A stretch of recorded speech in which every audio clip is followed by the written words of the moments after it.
Baik, bismillahirrahmanirrahim. Assalamualaikum warahmatullahi wabarakatuh. Sebelumnya izin memperkenalkan diri. Nama saya Husnul Khatami dari kelas D dan NPM 23170511030. Sebelumnya di sini saya akan menjelaskan terkait untuk tugas kelima, yaitu mengkonversi NFA ke dalam NFA. Sekaligus di sini saya akan menjelaskan dan bagaimana cara saya belajar untuk materi yang kelima ini. Baik, langsung saja. Di sini untuk materinya itu NFA dengan epsilon move epsilon NFA. Baik, untuk definisinya sendiri itu pada mesin NFA dimungkinkan untuk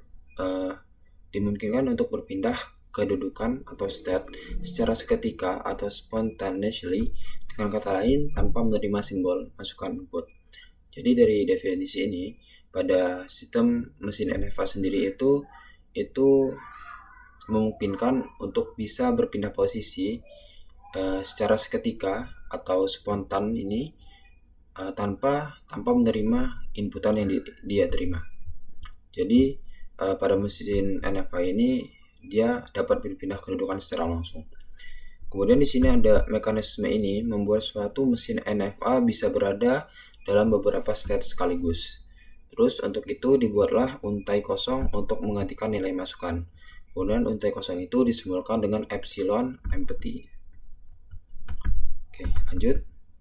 Untuk NFA dengan epsilon move itu ada beberapa, yaitu NFA dengan epsilon transition, kemudian ada NFA dengan epsilon move, NFA dengan epsilon move, NFA epsilon dan epsilon NFA. Kemudian lanjut di sini epsilon closure. Nah, di sini definisinya yaitu himpunan state yang dapat dicapai oleh suatu state tanpa menerima masukan. Nah, terus state itu memiliki epsilon closure yang menuju ke state itu sendiri. Jadi di setiap state itu memiliki epsilon closure yang tujuannya itu ke dalam state-nya itu sendiri. Nah, di sini epsilon closure untuk gambar tik 1. Untuk ekuivalensi NFA, epsilon dan NFA ini contohnya terdapat NFA MN1 dan NFA epsilon MN2. Jika LMN1 sama dengan LMN2, maka MN1 sama dengan MN2. Jadi sesuai dengan definisi yang sudah sebelumnya saya jelaskan tadi. Kemudian bagaimana langkah-langkah mengubah NFA epsilon menjadi NFA? Itu yang pertama, yang pasti kita membuat tabel transisi epsilon NFA terlebih dahulu, kemudian menentukan epsilon closure untuk setiap state. Kemudian carilah setiap fungsi transisi hasil perubahan dari epsilon NFA ke NFA atau delta action. Delta action itu adalah state input sama dengan epsilon closure, delta closure state sama input. Kemudian buat tabel transisi NFA berdasarkan hasil langkah ketiga. Untuk langkah keempat berdasarkan langkah ketiga, kemudian tentukan state akhir dari NFA itu. Kemudian buat diagram dari tabel transisi hasil dari langkah keempat. Selanjutnya di sini latihan 1. Ya, langsung saja saya akan menjelaskan untuk terkait latihan 1. Nah, untuk latihan 1 di sini kita terdapat diagram yaitu dengan himpunan ABC dengan inputan yaitu A dan B. Untuk state awalnya itu berada pada himpunan A dan final state-nya berada di himpunan C. Nah, untuk tabel transisi, untuk langkah pertama kita membuat tabel transisi terlebih dahulu. Untuk epsilon NFA itu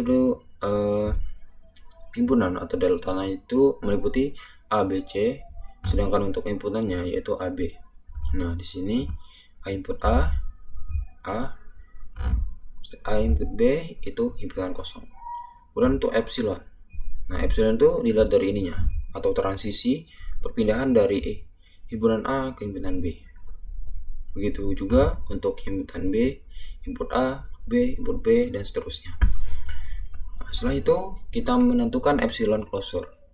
Nah, bagaimana kita menentukan epsilon closure? Nah, di sini terlihat bahwa himpunan A itu memiliki transisi epsilonnya ini terhadap himpunan B. Sedangkan himpunan B itu tidak memiliki transisi atau epsilon ke himpunan lain. Yang adanya itu di himpunan C. Dan C itu bisa transisi epsilonnya bisa ke A dan sekaligus ke B dan C. Jadi untuk epsilon closure-nya, ini untuk closure A itu karena dia looping input A dia ke A. Jadi untuk epsilon closure-nya itu ada bisa himpunan A dan B, sedangkan untuk yang closure B itu cuman bisa di B aja, cuman sekali dia. Kemudian untuk yang C itu ke ketiga himpunan. Karena dia berawal dari himpunan C, kemudian transisi epsilonnya ke A, kemudian A juga mempunyai transisi ke B, selanjutnya B juga bisa lanjut ke C. Nah, terus di sini kita akan menentukan state tujuan dari step-step dari NFA dengan cara yaitu memasukkan setiap himpunan ke dalam inputan.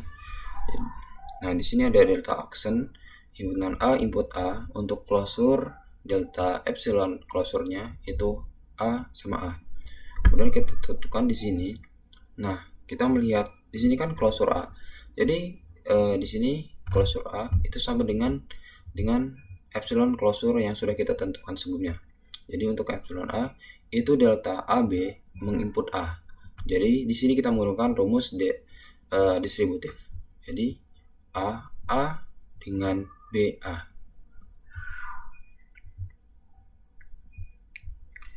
Kemudian kita lihat di sini untuk delta A input A itu berada pada hasilnya itu himpunan A, sedangkan untuk B input A itu menghasilkan himpunan C.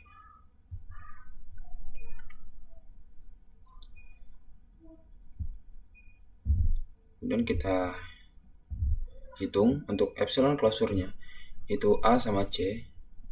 Untuk closure A bagian dari closure C itu kita bisa lihat dari sini. Jadi ini closure A, ini closure C. Jadi di sini kita mencari yang sama. Jadi closure A kan AB, kemudian closure C itu ABC. Jadi untuk penyelesaian dari tujuan step-nya itu yaitu A sama B. Dan di sini untuk menentukan step akhir dari NFA itu sendiri. Baik, itu saja yang bisa saya sampaikan. Lebih kurangnya saya mohon maaf. Pada Allah saya mohon ampun. Saya akhiri, wassalamualaikum warahmatullahi wabarakatuh.